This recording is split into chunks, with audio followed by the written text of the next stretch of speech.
नमस्ते, सलाम, सत श्री अकाल एंड हेलो बच्चों। आज मैं आपके लिए लेखन के अंतर्गत 10th क्लास का टॉपिक स्वव्रत लेखन लेकर आई हूँ, जो कि अभी हाल ही में इसी वर्ष आप लोगों के कोर्स में ऐड हुआ है। तो आइए समझ लेते हैं कि स्वव्रत लेखन है क्या। स्वव्रत लेखन, जिसको इंग्लिश में बायोडाटा भी बोलते हैं, और बायोडाटा को हिंदी में स्वव्रत बोलते हैं। देखते हैं स्वव्रत की परिभाषा क्या है।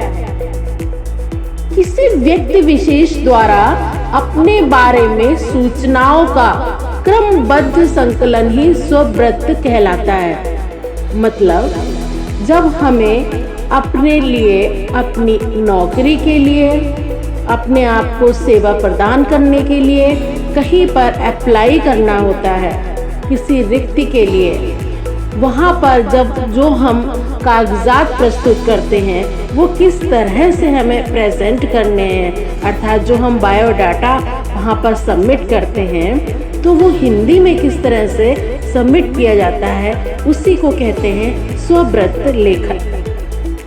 आइए अब समझ लेते हैं कि स्वव्रत लेखन की विशेषताएं क्या होती हैं।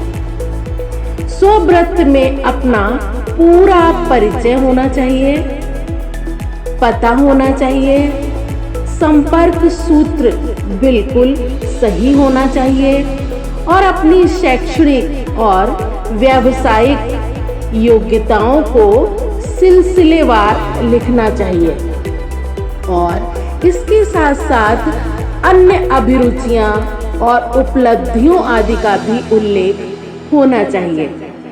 अब समझ लेते हैं कि स्वव्रत लेखन की प्रस्तुति किस प्रकार से की जानी चाहिए।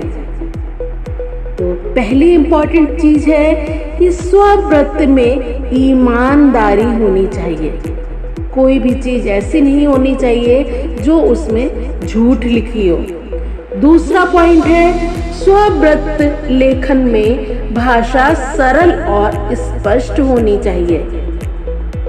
तीसरा पॉइंट होना चाहिए, इसका आकार आवश्यकता से अधिक बड़ा या छोटा नहीं होना चाहिए।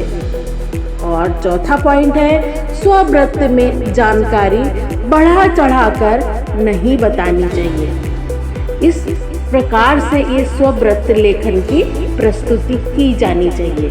बच्चों, अब आगे देखते हैं कुछ उदाहरणों के माध्यम से कि किस प्रकार से स्वव्रत लेखन आप एग्जाम में करेंगे।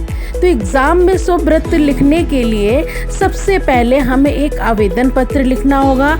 जहाँ भी रिक्ति है, जहाँ भी पद खाली है, एड्रेस आपके क्वेश्चन में दिया होगा, आप उस एड्रेस पर एक औपचारिक पत्र लिखेंगे कि आपको इस रिक्ति के लिए आवेदन करना है और मैं इसके लिए एलिजिबल हूँ, अर्थात मैं इस पद पर कार्य करना चाहता हूँ। फिर आगे आपको अपना प्रोफार्मा बनाना होगा, उसके बाद भी आपकी अन्य योग्यताएं हैं उनको भी मेंशन करना होगा। इसके लिए आइए देख लेते हैं कुछ उदाहरण।